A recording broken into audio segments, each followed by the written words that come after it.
ஒரு ஒரு modern kitchen போடணும். நம்ம வந்து தக்ஷின் கன்னடா எல்லாம் சாமி போய் பார்க்கும்போது சிருங்கேரி மடத்துல எல்லாம் பெரிய லெவலில் சாப்பாடு போடுறாங்க. நம்ம ஒரு மாடர்ன் கிச்சன் போடணும்னா அது போடணும்னு சொல்லும்போது அதுக்காக கொஞ்சம் ரிசர்ச் பண்ணி அங்கே ஒரு ஸ்டீல் கிச்சன் பண்ணோம். அந்த ஸ்டீல் கிச்சனை பார்க்கும்போது நம்ம செட்டிநாட்டில் வந்து சாப்பாடு போடுறதெல்லாம் ரொம்ப அன்ஆர்கனைஸ்டாக பண்ணுறாங்க. சமையல்காரங்களை வந்து மேக் ஷிஃப்ட் கிச்சனில் ஒரு ஹைஜீனிக் கண்டிஷனில் சமைக்காமல் எல்லாம் பண்ணுறாங்க.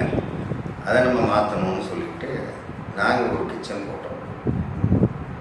அந்த கிச்சன் ரொம்ப ஸ்மால் லெவலில் ஆரம்பித்தோம். அதுக்கப்புறம் அப்போ எங்களுக்கு எதுவுமே தெரியாது, சமையல்லாம் என்னன்னு தெரியாது, எத்தனை பேருக்கு நான் எவ்வளோ சமைக்கணும்னு தெரியாது, இல்லான்ட்டு.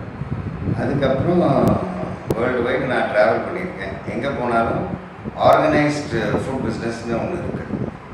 அது வந்து ரொம்ப சிஸ்டமேட்டைஸ்டு. இப்போ பிட்ஸா ஹட்டோ, மெக்டொனால்ட்ஸோ, இன்டர்நேஷ்னல் செயின்ஸ் எல்லாம் பார்த்திங்கன்னா அங்கே திடீர்னு ஒரு மணி நேரத்துக்கு காலேஜ் ஸ்டூடெண்ட்ஸு வேலை அன்எம்ப்ளாய்டு ஸ்டூடெண்ட்ஸ் வருவாங்க. ஒரு மணி நேரம் ஃப்ரெஞ்ச் ஃப்ரை பண்ணிட்டு போயிடுவாங்க. இப்போ யார் வேணாலும் வாக்கின் பண்ணலாம், ஃப்ரை பண்ணலாம், வெளியில் போகலாம். அப்படின்னா அந்த பிஸ்னஸ் வந்து ஆட்டோமேட்டட், சிஸ்டமேட்டிக், ப்ராசஸ் ஓரியன்ட்.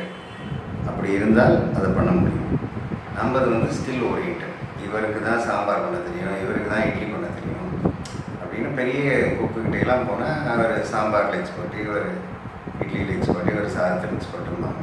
நம்ம வந்து அந்த மாதிரி பண்ணக்கூடாது. கம்ப்ளீட்டாக ப்ராசஸ் ஓரியன்ட் கிச்சன் பண்ணணும் அப்படின்னு அடுத்த ஸ்டெப் போகணும். ஸோ இன்றைக்கி தேதியில் நம்ம இங்கே காரைக்குடியில் கிச்சன் இருக்குது. காரைக்குடியை சுற்றி 3 ரெஸ்டாரண்ட் இருக்குது. மெட்ராஸில் ஒரு கிச்சன் இருக்குது. தவிர மல்டிபிள் கிச்சன்ஸுக்கு நாங்கள் இப்போ அட்வைஸ் பண்ணியிருக்கோம். பெரிய சைஸ் கிச்சன் ஒரு நாளைக்கு ஒரு 14,000 மீல்ஸ் பண்ணுற கிச்சனில் ஆரம்பிச்சு தஞ்சாவூரில் பெரியார் மணியம் யூனிவர்சிட்டி ஹாஸ்டல் கிச்சனை மாடிஃபை பண்ணணும். லாயல் டெக்ஸ்டைல் மில்லில் உள்ள ஸ்டாஃப் கிச்சனை மாடிஃபை பண்ணணும். ஜிஆர்டி கிச்சனை இப்போ மாடிஃபை பண்ணிகிட்ருக்கோம். இந்த மாதிரி நிறைய பேருக்கு ஆனந்த் இன்ஸ்டியூட்னு மெட்ராஸில் ஒரு காலேஜ் இருக்குது, இன்ஜினியரிங் காலேஜ், அவங்க கிச்சனை மாடிஃபை பண்ணோம். ஸோ எல்லாமே ப்ராசஸ் ஓரியன்ட் கிச்சனாக மாற்றிட்டுருக்கோம். இப்போ எங்கள் அப்ரோச் அது. ப்ளஸ் இப்போ போன வருஷத்தில் என்ன பண்ணோம்னா, நம்ம ஆண்டர்ப்ரனர்ஷிப் டெவலப்மெண்ட்டுங்கிறது ஒரு பாயிண்ட்டாக எடுத்துக்கிட்டு ஒரு 10 லட்சம் 15 லட்சம் ரூபாய் இன்வெஸ்ட் பண்ணக்கூடிய யூத் வந்தாங்கன்னா நாங்கள் வந்து எங்கள் பிஸ்னஸை ஃப்ரான்ச்சைஸ் பண்ணுவோம்னு முடிவு பண்ணோம். அது இப்போ அந்த ஸ்ட்ரக்சர் ரெடி பண்ணிட்டோம். எல்லாமே ஆட்டோமேட்டட். எங்கள் கிச்சன்லேருந்து சர்வ் பண்ணிடுவோம்.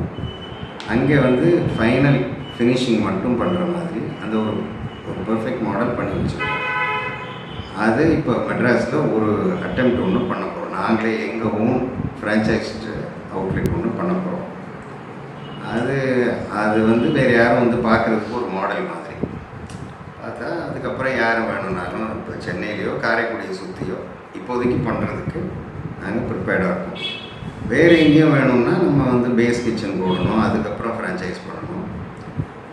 பட் இப்போ இருக்கிற சுச்சுவேஷனில் ஒன்றும் கேஷ் கிரன்ச். எல்லோரும் இப்போ கல்யாணம் வச்சா கேஷ் கொண்டு போய் நம்ம சமையல்காரங்களுக்கெல்லாம் பணம் கொடுக்க முடியாது. இப்போ எல்லாம் நீங்கள் வித்ட்ராயல் லிமிட்ஸுக்கு மேலே வரும் அவங்க சாப்பாடு. நாங்கள் ஒரு ஆள் தான்.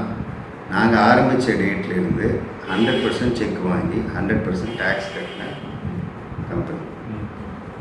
அதனால் எங்களுக்கு வந்து இந்த கேஷ் கிரன்ச்சு இதெல்லாம் எங்களை எந்த விதத்துலேயும் பாதிக்கலை. இது ஏன் பாதிக்கலைன்னா ஆரம்பத்திலேயே ஒழுங்கான பாலிசி டெசிஷன் எடுத்ததுனால. இன்னொன்று ஹைஜீன் ஸ்டாண்டர்ட்ஸ்னு பார்க்கும்போது எங்கள் ஹைஜீன் ஸ்டாண்டர்ட்ஸ் எஃப்எஸ்எஸ்ஏ விட பெட்டர் ஸ்டாண்டர்ட்ஸ். அவங்க வந்து குளோரின் வச்சு வாஷ் பண்ண சொல்கிறாங்க வெஜிடபிள். எங்கள் கிச்சன் ஒரு நாள் போய் பார்த்தீங்கன்னா தெரியும். நாங்கள் ஓசோனேஷன் பண்ணுறோம். ஓசோனேஷன் வந்து இந்தியாவில் எங்கள் கிச்சன் தவிர வேறு எங்கேயும் நான் பார்த்ததில்லை. நாங்கள் ரெக்கமெண்ட் பண்ணி லாயல் டெக்ஸ்டைல் கிச்சனில் ஓசோனேஷன் பண்ணுறாங்க. ஸோ இப்போதைக்கு எங்கள் கிச்சனும் லாயல் டெக்ஸ்டைல் கிச்சனையும் தவிர நான் இது வரைக்கும் ஒரு 300 கிச்சன் பார்த்துருப்பேன். யாரும் ஓசோனேஷன் பண்ணுறதில்லை, எல்லோரும் குளோரினேஷன் பண்ணுறாங்க. ஸோ ஃபுட் சேஃப்டி ஸ்டாண்டர்ட்ஸுக்கு மேலே எங்களுடைய ஸ்டாண்டர்ட்ஸ் இருக்குது. ஸோ இன்னும் புதுசாக வேறு என்ன என்ஃபோர்ஸ்மெண்ட் வந்தாலும் நாங்கள் வந்து அதுக்கு மேலே ஹைஜீன் ஸ்டாண்டர்ட்ஸில் இருக்கோம்.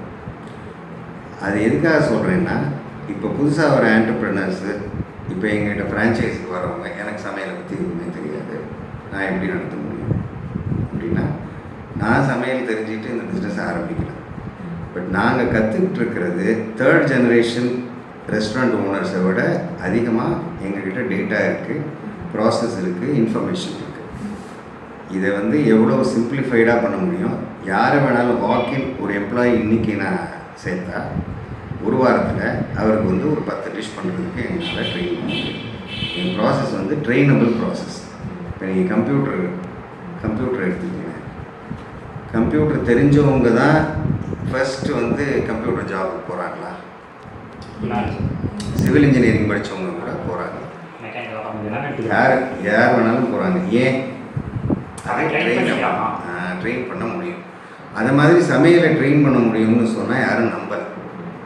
நான் சொல்லும்போது லாஸ்ட் IBCNல எங்களை வந்து entrepreneur of the year select பண்ணி நான் ஃபைனலிஸ்ட்.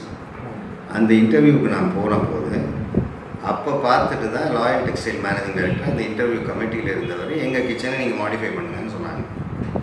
அது ட்ரெயினபிள்ங்கிறது யாருக்கும் நம்ப முடியாது. ஏன்னா இது வரைக்கும் யாரும் பண்ணலை. மெக்டொனால்ட்ஸ் பண்ணுறாங்க, பிட்சா ஹட் பண்ணுறாங்கன்னா அவங்களோட இன்க்ரீடியன்ட்ஸ் 16-17 இன்க்ரீடியன்ட்ஸ் எல்லாமே ப்ராசஸ்ட், எல்லாமே கோல்ட் ஸ்டோரேஜ். நம்மளது வந்து சவுத் இந்தியன் ஃபுட் எடுத்திங்கன்னா கிட்டத்தட்ட 300 இன்க்ரீடியன்ட், எதுவுமே கோல்ட் ஸ்டோரேஜ் இல்லை. நம்ம டேஸ்ட் வந்து 5 டேஸ்ட் கட்டாயமாக வரும். வெஸ்டர்ன் ஃபுட்டில் அந்த 5 டேஸ்ட் வராது. அதனால் நம்மளது பண்ணுறது வந்து இட் வாஸ் நாட் ஈஸி. நாங்கள் எந்த லெவலுக்கு பண்ணியிருக்கோம்னா, நீங்கள் சமையல் பண்ணி முடித்ததுக்கப்புறம் டேஸ்டிங்கை கூட ட்ரெயினபிள்னு ஆகிடும். எனக்கு டேஸ்டிங் தெரியாது அப்படின்னு சொன்னால் நீங்கள் யாரும் புதுசாக வந்து என்ன அப்போ எனக்கு வேணும், ஆட்டிடியூட் வேணும், கற்றுக்கணுங்கிற ஆர்வம் இருந்து அந்த மனப்பான்மை இருந்தால் போதும், நீங்கள் கற்றுக்கலாம். யார் வேணாலும். எங்கள் ஸ்டாஃப் வரலைன்னா என்னால் கிரைண்ட் பண்ண முடியும். நாங்கள் யூஎஸில் ஒரு grinding unit, batter grinding unit போட்டு 1.5 வருஷம் நடத்தணும். எங்கள் பார்ட்னரால் அதை மேனேஜ் பண்ண முடியல, அதனால் க்ளோஸ் பண்ணோம். பட் ஒரு குவாட்டமாலாவிலேருந்து ஒரு பையனை, யூஎஸில் இருந்த பையனை நாங்கள் 2 நாளில் ட்ரெயின் பண்ணி பர்ஃபெக்ட் சிஸ்டமேட்டைஸ்ட் கிரைண்டிங் பண்ணி எங்கள் பிராண்டு தான் பெஸ்ட் பிராண்டுன்னு 1.5 வருஷம் நடத்தியிருக்கோம் யூஎஸில். இட்லி மாவு யூஎஸில் வாங்குகிற எந்த இட்லி மாவுலேயும் இட்லி வராது, எங்கள் மாவில் இட்லி வரும். யூஎஸில் நியூஜெர்சியில் ஃபெர்மெண்டட் மாவு கிடையாது, புளிக்க வச்ச மாவு கிடையாது. நாங்கள் மட்டும்தான் புளிக்க வச்ச மாவு விற்கும். வாங்கிட்டு போனால் நீங்கள் இட்லி ஊற்றினா இட்லி வரும். நம்ம வீட்டில் இங்கே காரைக்குடியில் எப்படி இட்லி வருதோ அது மாதிரி வரும். இதெல்லாம் எதுக்கு எக்ஸாம்பிள்னால், இது எல்லாமே ப்ராசஸ் ஓரியன்டாக பண்ணக்கூடிய கெப்பாசிட்டி உள்ள ஒரு இண்டஸ்ட்ரி.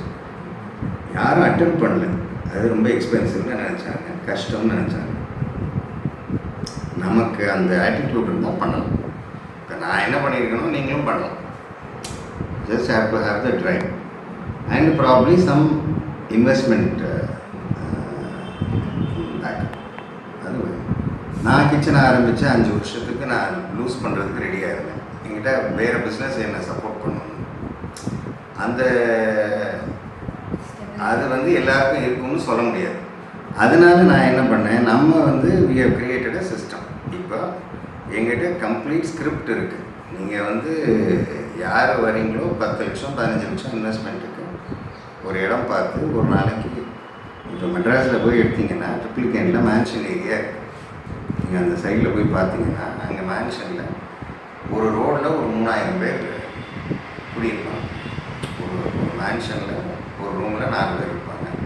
ஒரு மேன்ஷன் எடுத்திங்கன்னா ஒரு 70 ரூம் இருக்கும். 200 பேர் 300 பேர் பர் பில்டிங். 10 பில்டிங் எடுத்திங்கன்னா 3000 பேர். அந்த ரோட்டில் இருக்கிறவங்க சாப்பிட்றதுக்கு அந்த ரோட்டில் ரெஸ்டாரண்ட் இருந்தால் போதும். 3000த்தில் நீங்கள் 1000 பேர் கேட்டர் பண்ணால் பெரிய ரெஸ்டாரண்ட். ப்ரைஸ் பாயிண்ட் ரொம்ப அக்ரெசிவாக நம்ம வந்து ரோட் சைடில் என்ன விலைக்கு விற்கிறாங்க. இப்போ நீங்கள் அம்மா ரெஸ்டாரண்ட்டுக்கு போகலாம், நின்று தான் சாப்பிட்றாங்க, யாரும் உட்காரணும் சர்வீஸ் பண்ணணும்னு சொல்ல. அதுக்கு நான் டேபிள் போட்டு சேர் போட்டு அதுக்காக ஃபெசிலிட்டி கொடுத்து நீங்கள் வந்து உட்காந்து 1.5 மணி நேரம் பேசிகிட்டு இருந்து சாப்பிட்டு போகிறதுக்கு நான் சார்ஜ் பண்ணால் அந்த சார்ஜும் எனக்கு வரும்.